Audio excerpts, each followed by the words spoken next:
வணக்கம். நாம் இந்த வீடியோவில் பார்க்க போகிறது India's retrospective taxation ends. So இப்போ லாஸ்ட்டாக லோக்சபாவில் ஒரு பில்லை ஒன்று அப்ரூவ் பண்ணி இந்தியாவில் இருக்கிற இந்த ரெட்ராஸ்பெக்டிவ் டாக்ஸேஷன் அப்படிங்கிற ஒரு விஷயத்தை எடுத்து விட்ருக்காங்க.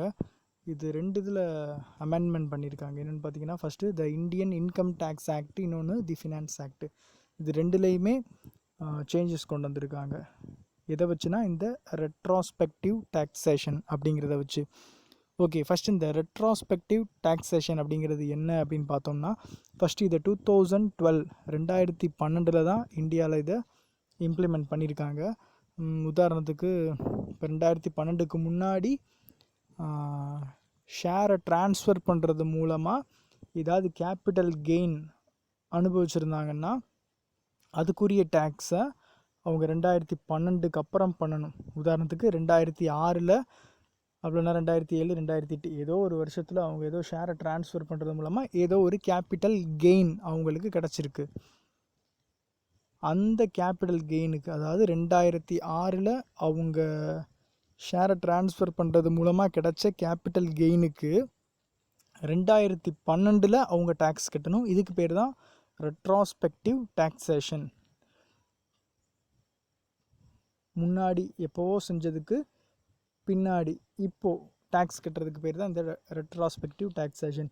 இது மூலமாக இப்போது ஒரு பிரச்சனை, கிட்டத்தட்ட 15 வருஷம் நடந்துக்கிட்டு இருந்த ஒரு பிரச்சனை இந்த 2021 முடிவுக்கு வரப்போகுது அப்படின்னு சொல்லி இந்தியன் கவர்மெண்ட் சொல்லியிருக்காங்க. ஃபஸ்ட்டு அந்த பிரச்சனை எங்கே ஆரம்பித்து எங்கே முடிஞ்சிருக்கு அப்படிங்கிறத தான் இப்போ இந்த வீடியோவில் நம்ம பார்க்க போகிறோம்.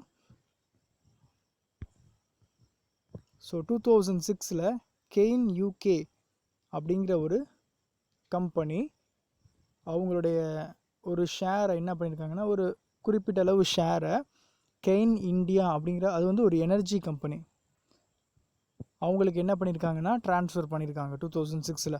அடுத்து 2011 பார்த்தீங்கன்னா Cairn energy sold nearly to entire share in the Indian unit to Vedanta group owned by Anil Agarwal. ஒரு மெஜாரிட்டி ஆஃப் த ஷேர் என்ன பண்ணிட்டாங்கன்னா இந்த கெயின் எனர்ஜி அப்படிங்கிறவங்க இந்த வேதாந்தா குரூப்புக்கு ட்ரான்ஸ்ஃபர் பண்ணியிருக்காங்க 2011. அதுக்கப்புறம் தான் 2014 என்ன நடக்குதுன்னு பார்த்தீங்கன்னா, டேக்ஸ் டிபார்ட்மெண்ட், அதாவது இன்கம் டேக்ஸ் டிபார்ட்மெண்ட் என்ன பண்ணுறாங்கன்னா அந்த கெயின் எனர்ஜிக்கு ஒரு நோட்டீஸ் விடுறாங்க. என்ன நோட்டீஸ் அப்படின்னு சொல்லி பார்த்தீங்கன்னா, 2006 நீங்கள் பண்ண அந்த டிரான்சாக்ஷனுக்கு இப்போ 2014 என்ன பண்ணுங்க, அதுக்குரிய டேக்ஸை பே பண்ணுங்க அப்படிங்கிறதுக்கு ஒரு நோட்டீஸ் கொடுத்துருக்காங்க. ஸோ அடுத்து 2014 என்ன நடக்குதுன்னா, ஐடி டிபார்ட்மெண்ட் என்ன பண்ணுறாங்கன்னா அவங்க கெட்டினது, அவங்க ட்ரான்ஸ்ஃபர் பண்ணது போக பேலன்ஸ் இருக்கிற 9.8% ஷேரை என்ன பண்ணிடுறாங்கன்னா ஃப்ரீஸ் பண்ணிடுறாங்கன்னா அதை அந்த கம்பெனியால் என்ன பண்ண முடியாது, யூஸ் பண்ண முடியாது அப்படிங்கிற ஒரு சுச்சுவேஷனில் அதை ஃப்ரீஸ் பண்ணிடுறாங்க. அதாவது வேதாந்தாக்கு அவங்க அந்த வேதாந்தா குரூப்புக்கு அவங்க ஷேர் கொடுத்தாங்கல்ல, அது போக பேலன்ஸ் இருக்கிற இந்த 9.8% ஷேர் என்ன பண்ணிடுறாங்கன்னா ஐடி டிபார்ட்மெண்ட் 2014 ஃப்ரீஸ் பண்ணிடுறாங்க. அடுத்து பார்த்தீங்கன்னா 2017 இந்த கெயின் இந்தியா லிமிடெட், இந்த கெயின் இந்தியாஸ் இருக்காங்கல்ல, இவங்க என்ன பண்ணுறாங்கன்னா வேதாந்தா குரூப்போட மெர்ஜ் ஆயிடுறாங்க. அப்போது அந்த கெயின் இந்தியா கிட்ட வேதாந்தா குரூப்போட ஒரு 5% ஸ்டேக்கு வச்சுருக்காங்க. கெயின் இந்தியாவும் வேதாந்தாவும் மெர்ஜ் ஆகுறாங்க. அப்போம்போது என்ன ஆகுதுன்னு பார்த்தீங்கன்னா, அந்த வேதாந்தாவோட ஒரு 5% ஸ்டேக்கை வச்சுருக்காங்க. அது வந்து ஒரு ப்ரிஃபரன்ஸ் ஷேர் வேல்யூ இதெல்லாம் சேர்க்கும்போது எவ்வளோ இருக்குன்னா $1 பில்லியன் அதோட வேல்யூ. அவங்க கையில் இருக்கிற அந்த 5% ஸ்டேக்கு அதோட வேல்யூ என்னன்னு பார்த்தோம்னா $1 பில்லியன். இது 2017 நடக்குது. அடுத்து டிசம்பர் 2017 என்ன ஆகுதுன்னு பார்த்தீங்கன்னா 4.95% shares of Cairn energy in Vedanta transfer to tax recovery officer New Delhi. அவங்க அந்த 5% ஷேர் வச்சுருக்காங்கல்ல கெயின் இந்தியா, இந்த கெயின் எனர்ஜி, அதில் 4.95% என்ன பண்ணிடுறாங்கன்னா நியூ டெல்லியில் இருக்கிற டேக்ஸ் ரெக்கவரி ஆஃபீஸருக்கு ட்ரான்ஸ்ஃபர் பண்ணிடுறாங்க. இது பிஎஸ்சி வெப்சைட்டில் இருக்க அந்த பேட்டர்னை யூஸ் பண்ணி தான், அந்த பேட்டர்னை ஃபாலோ பண்ணி தான் ட்ரான்ஸ்ஃபர் பண்ணியிருக்கோம் அப்படின்ட்டு சொல்கிறாங்க. அடுத்து பார்த்திங்கன்னா இது இப்போ டேக்ஸ் ஆஃபீஸருக்கு அது ட்ரான்ஸ்ஃபர் பண்ணியாச்சு. இப்போ அதை என்ன பண்ணுறாங்கன்னா இன்கம் டேக்ஸ் டிபார்ட்மெண்ட் அதை சேல் பண்ண ஆரம்பிக்கிறாங்க. ஏன்னா இப்போ அவங்க அந்த ஃபஸ்ட் இந்த டேக்ஸ் இன்னும் கட்டாமல் இருக்காங்கல்ல, 2006 அந்த டேக்ஸு அப்படி கட்டாமல் இருக்கிறதுக்காக இப்போ அவங்க ஷேரை ஃப்ரீஸ் பண்ணிட்டாங்க. ஒரு சில ஷேரை இவங்களுக்கு டேக் ஓவர் பண்ணிக்கிட்டாங்க. இப்போ அந்த ஷேரெல்லாம் அவங்க சேல் பண்ண ஆரம்பிக்கிறாங்க, விற்கிறாங்க. It also withheld the tax refund $222.8 million. அந்த கம்பெனிக்கு வேற ஒரு விஷயத்தில் கொடுக்க வேண்டிய டேக்ஸ் ரீஃபண்டையும் கொடுக்காம விட்டுறாங்க. அதர் மேட்டர் வேற ஒரு விஷயத்துக்காக கொடுக்க வேண்டிய டேக்ஸ் ரீஃபண்டையும் அந்த $222.8 மில்லியன் கொடுக்காம விட்டுறாங்க. அதுக்கப்புறம் வேற ஒரு சில டிவிடெண்ட் அது வந்து ஒரு $159.8 மில்லியன் சீஸ் பண்ணிடுறாங்க அவங்களுக்கு கொடுக்காம. ஸோ அடுத்து பார்த்தீங்கன்னா Cairn energy decided to initiate international arbitration against India. இதை வந்து ஒரு நடுநிலையான ஒரு கோர்ட்டை, உலகத்துக்கே நடுநிலையான ஒரு கோர்ட்டை அணுகி இதை வந்து ஒரு பெரிய விஷயமாக்கி ஒரு நீதி வேணும் அப்படின்ட்டு என்ன பண்ணுறாங்கன்னா அந்த கெயின் எனர்ஜி நினைக்கிறாங்க. ஸோ அதனால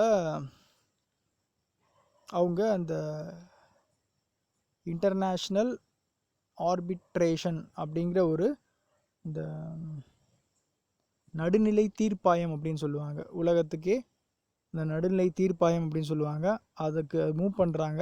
அதுக்கு மூவ் பண்ணும்போதில் இவங்க என்ன பெட்டிஷன் கொடுக்குறாங்கன்னா அவங்களுக்குள் ஆல்ரெடி இருக்கிற the Indian UK bilateral investment treaty,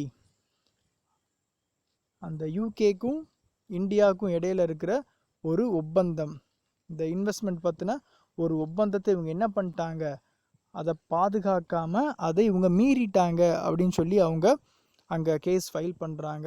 so இது யாருக்கு சாதகமாக கேஸ் அவார்டு வருதுன்னு பார்த்தீங்கன்னா டிசம்பர் 2020 அப்போது கெயின் எனர்ஜிக்கு சாதகமாக அந்த தீர்ப்பாயம் ஒரு தீர்ப்பு கொடுக்குறாங்க. அதாவது இந்தியன் கவர்மெண்ட் அந்த கெயின் எனர்ஜிக்கு $1.7 பில்லியன் கொடுக்கணும்.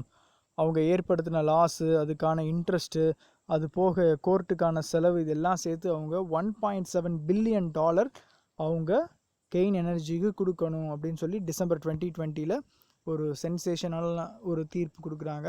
ஸோ அதுக்கப்புறம் இந்தியா கவர்மெண்ட் அதை என்ன பண்ணுறாங்கன்னா ஒரு மேல்முறையீடு பண்ணியிருக்காங்க மார்ச் 2021. அதுக்கப்புறம் மே 2021 ஏர் இந்தியாவோட அசட் வந்து யூஎஸில் இருக்குது, அதை ஃப்ரீஸ் பண்ணிடுறாங்க. ஸோ அது போக இதே மாதிரியான ஒரு சில அப்ளிகேஷன்ஸ் வந்து சிங்கப்பூர், கனடா, மொரீஷியஸ், நெதர்லாண்ட்லலாம் இதே மாதிரியான சேம் அப்ளிகேஷனை ஃபைல் பண்ணுறாங்க. அது போக ஒரு சில ரியல் எஸ்டேட்டை ஃப்ரீஸ் பண்ணுறாங்க. இந்த மாதிரியான ஒரு சில விஷயங்கள் நடந்துக்கிட்டே இருக்கப்போ தான் இப்போ கடைசியாக இப்போ இந்தியன் கவர்மெண்ட் ஒரு முடிவு சொல்லியிருக்காங்க. ஸோ அப்பீல் பண்ணியிருக்காங்க. இது வட்டி இல்லாமல் நாங்கள் என்ன பண்ணுறோம், இதுக்கான பேமெண்ட்டை கொடுக்கறதுக்கு நாங்கள் வர்றோம் அப்படின்னு சொல்லி ஒரு முன்னாடி வர்றாங்க. அது போக அப்பீலும் நடந்துக்கிட்டு இருக்குது. ஸோ இந்த மாதிரி சுச்சுவேஷனில் என்ன பண்ணுறாங்கன்னா அந்த ரெட்ராஸ்பெக்டிவ் டாக்ஸேஷன் 2012 கொண்டு வந்த அந்த ஒரு விஷயம் தேவையில்லை அப்படின்னு சொல்லி அதை எடுத்துட்டாங்க. ஸோ இதான் கிட்டத்தட்ட ஒரு 15 வருஷமாக நடந்துக்கிட்டு இருந்த ஒரு பிரச்சனை இப்போது முடிவுக்கு வந்துருச்சு அப்படின்னே சொல்லலாம். Okay, thank you.